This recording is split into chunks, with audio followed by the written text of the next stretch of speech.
Ô Diego, queria te ouvir em relação a 2004, rapaz. Foi um outro ano também muito bacana pro Atlético. Claro que não terminou daquela maneira que todo mundo esperava, porque o Santos acabou campeão daquela temporada, mas realmente, muita gente acaba perguntando o que aconteceu com o Atlético, estava tão consolidado e deixou escapar aquele título nas mãos, Diegão.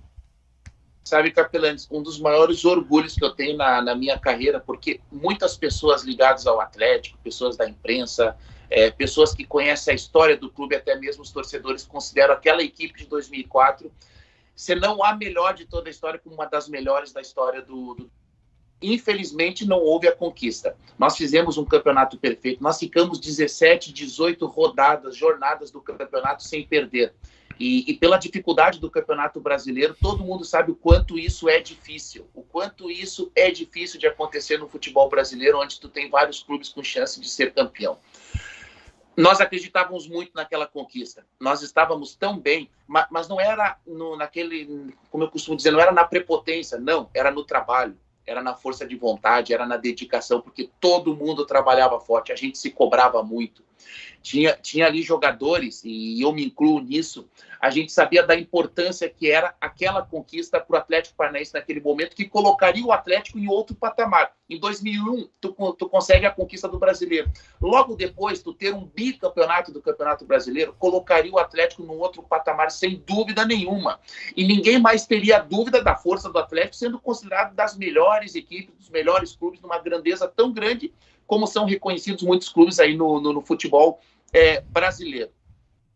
A gente teve a oportunidade de ganhar o título naquela penúltima rodada contra o Vasco da Gama. Bastava a gente ganhar aquele jogo, se o Santos empatasse, a gente seria campeão. E deu tudo errado, perdemos aquele jogo para o Vasco. O Santos ganhou o jogo dele, acabou nos passando, e depois o Santos só venceu o último jogo contra o São Caetano, que era uma grande equipe também, mas perdeu muitos pontos e estavam muito, muito desmotivados naquele jogo. Eu digo assim, ó, aquele jogo contra o Grêmio em Erechim, que a gente estava ganhando por 3-0 até os 20 minutos do segundo tempo, ali escapou o título. E eu não tenho a menor dúvida disso. Ali escapou o título.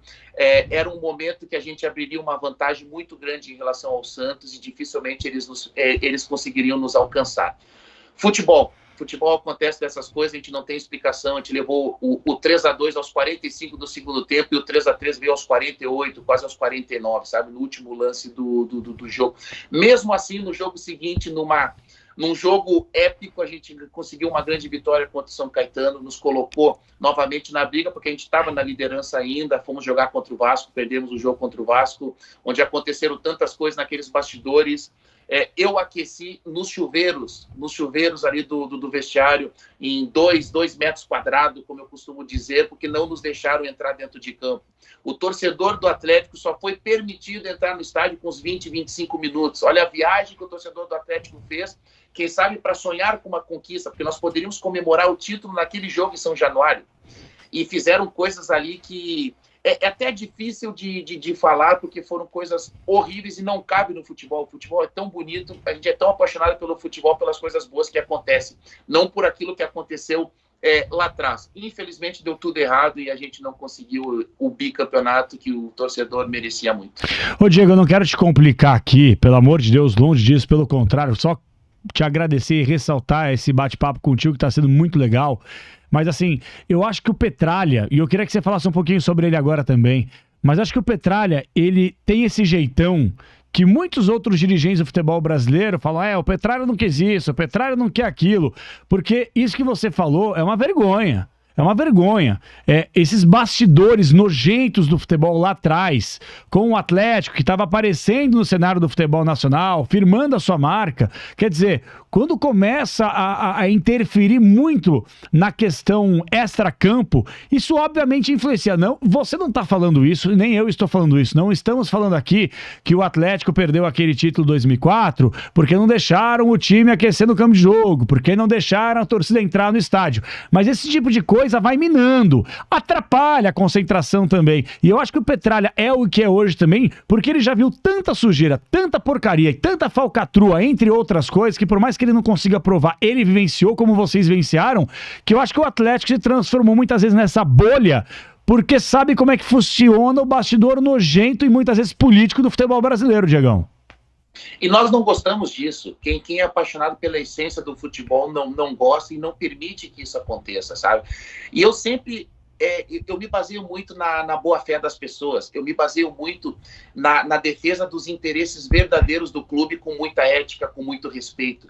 E eu admiro muito o Petralha por causa disso, as conversas que eu sempre tive com ele. Claro que tem vezes que tu tem que se impor mais, tem vezes que tu tem que lutar, tem vezes... Se nós colocarmos assim, ó, falar assim, tá, mas o Vasco lutou pelos seus interesses, ok, lutou pelos seus interesses, fez coisas ali que são abomináveis, porque nós sentimos na pele aquilo. Aconteceram coisas que são horríveis e que não deveria ser permitido no futebol, aconteceu.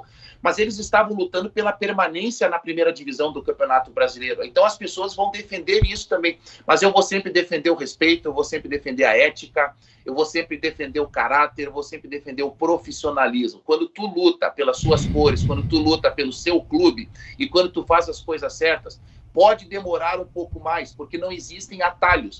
Os atalhos, às vezes, são nas falcatruas, às vezes são em coisas erradas, às vezes é na corrupção, às vezes é em outros meios, que para mim isso não deveria existir. Agora, respeito, profissionalismo, caráter, uma boa conduta, tu saber respeitar principalmente o torcedor, que eu costumo dizer, o torcedor é o verdadeiro dono dos clubes, e no caso do Atlético Paranaense, o torcedor é o verdadeiro dono do clube, é quem paga o ingresso, é quem move aquilo, é que faz a diferença, é quem incentiva o jogador, é quem inspira o jogador, e eu tenho esse reconhecimento. Então eu vou ser sempre por esse lado, profissionalismo, ética, caráter, uma boa conduta. As coisas podem demorar, mas vai chegar o momento e a gente é recompensado quando a gente faz as coisas certas. Eu concordo 100% contigo. Pra gente matar esse assunto, Diegão, eu fiquei bem surpreso, tá? Não saber dessa história. Quer dizer, que a torcida entrou depois dos 20 minutos do primeiro tempo, sim, em São Januário, naquele ano de 2004, mas que vocês, jogadores, foram impedidos de entrar no campo de jogo e realizarem o aquecimento, e você teve que ficar aí entre dois chuveiros fazendo seu aquecimento. É uma brincadeira. Teve mais alguma coisa aí triste que a gente pode relembrar de 2004 em relação a essa situação?